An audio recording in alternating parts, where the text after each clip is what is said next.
Bukit Baruga, unit bisnis skala Land and Property meluncurkan klaster Serenity Garden.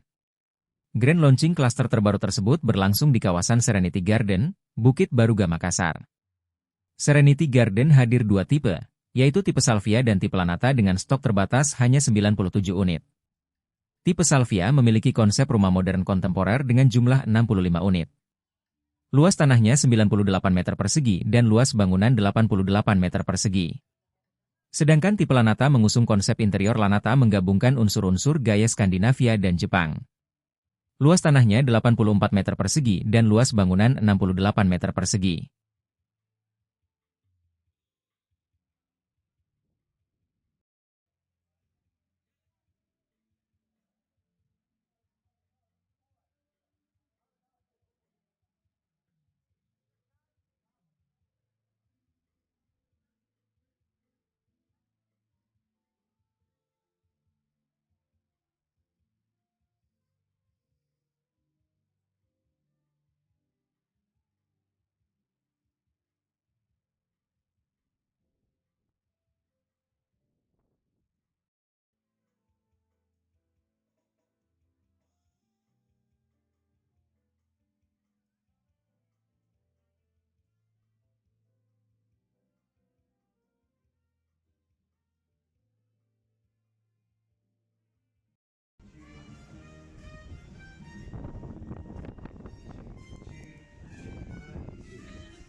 Download Tribun X sekarang, menghadirkan lokal menjadi Indonesia.